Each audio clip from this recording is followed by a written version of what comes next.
The fearful avoidant finds secure attachment. Our attachment shows up everywhere.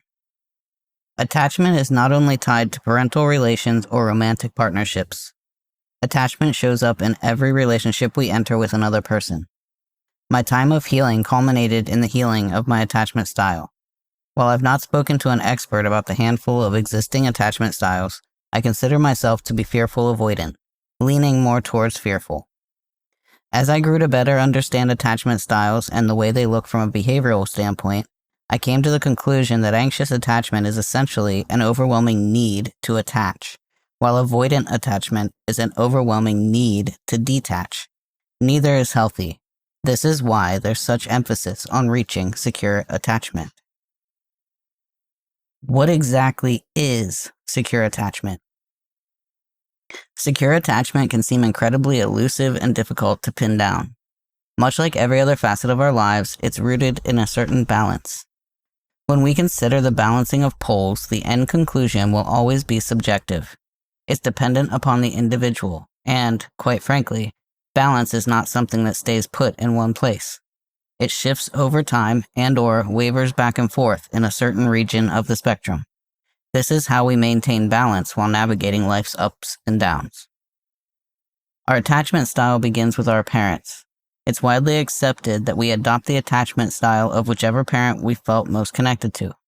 I'm inclined to believe that in most instances this would be our mother or motherly figure, if we are raised by caregivers of opposing genders. Whatever way that parent attached to others, including ourselves, is how we similarly attach to the relations we have in our lives. We do this unconsciously. It's a learned behavior, or conditioning, if you will. At some point, we detach from our parents and move into adulthood relationships, including romantic partnerships. If we have not created a healthy attachment with our parental figures, we will most assuredly not create a healthy attachment in our romantic partnerships. Please don't misunderstand this statement, by the way, as secure attachment is a dance much like the tango. It takes two. It is a natural part of one's journey to detach from their parents and come into themselves fully. If they do not, they will not. The parental figure will continue to influence them to such a degree that they cannot step onto their own path. They will continue to operate within an unhealthy cycle, never understanding why they're stuck in similar situations time and time again. Enter the romantic partnership. I still very much dislike giving Freud credit for his views on the relation between parent and child, but the fact is he was very much onto something. We do, in fact, look for our parents within our chosen partners. The difficulty we have with this concept is that it appears to be very different relations or people, because, well, they are. In reality, the partner is not the parent. However, we are seeking certain traits that our parent had when we were growing up, entirely unconscious and oblivious to it. When we remain unconscious of it, we continue the attachment style cycle we're programmed to operate under. Attachment operates in every relationship. Consider the friendships and familial relations you've had across the span of your life. While we may not seek our parents in those specific relations, we do still operate to some degree under the attachment style we're accustomed to, albeit to a much lesser degree. The lesser degree is what allows these relations to seemingly flourish and remain, even if they are also not healthy relations for us to be in. Ironically enough, in these sorts of loose relations, we have an easier time bending our styles to meet the other person somewhere in the middle. This is really where that lesser degree shows its face most clearly. We are less attached and therefore more willing to bend. In many ways, it's a great illustration of how secure attachment actually operates, even if we are not experiencing secure attachment in these relationships either. It appears to be the same, but it feels different. Without secure attachment, there is some amount of disregarding one's needs in the relationship, as well as disregarding some amount of the other's needs. And, in friendships, this is fairly well accepted as normal. Much like anything else deemed normal, however, it does not denote a deep, fulfilling friendship, which we are all searching for. Deep connection is rooted in intimacy and vulnerability.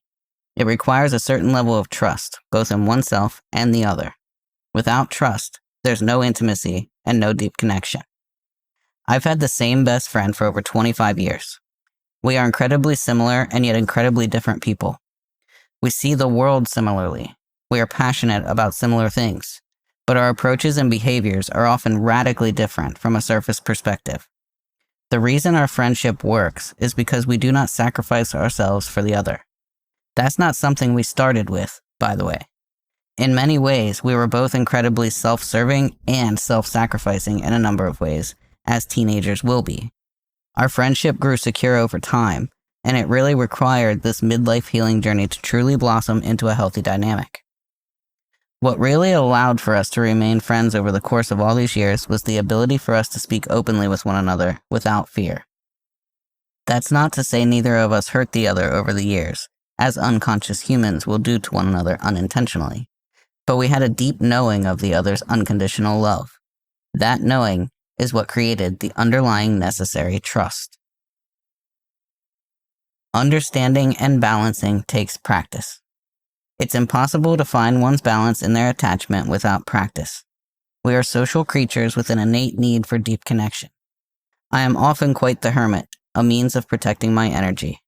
I find deep connection in nature and speak every day with the creatures I encounter while traversing my life journey. While this may seem bizarre, I have learned an incredible amount by doing so. Most notably, the understanding that, like us humans, creatures want autonomy. They want the choice in whether to interact with you or not. Prove yourself to be a compassionate soul and watch as more creatures start to pay more attention to you. Acquaintances and friendships are the next line of practice for me. They're much more open to adaptability and acceptance. New acquaintances are where I learn to more openly speak my truth, to meet the other where they're at, and, most importantly, to understand if it's a relation that is reciprocal, not leaning too far to self-serving or self-betraying. Like any dance, the two cannot be stepping all over each other's toes. They cannot simply do whatever they're called to do while dancing with the other, lest they become two people dancing alone.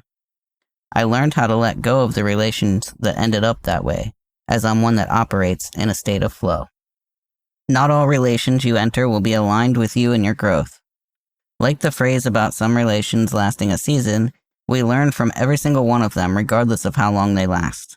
If we are too caught up in why they ended, we miss the point entirely. What was it that made them out of alignment for us? Were we too closed off? Were they? What is it we look for in mutually beneficial relations? The people with similar values will be our people. I won't be speaking here on parental relations and the shift of attachment there, as I understand this can be incredibly different for each of us. What I will say is that we only control ourselves.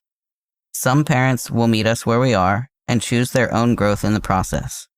Some, unfortunately, will not. It does us no good to remain in low vibratory states to meet another person where they are, instead of insisting they rise to meet us if they wish to have a deeply fulfilling and meaningful relationship. Rise, and insist that others rise if they wish to be in your presence. This may sound pompous, but if a beautiful flower is entrenched in weeds, it will succumb to the weeds. Do not lower yourself. Continue to rise, and the right people will meet you there. This I can promise you. Much love.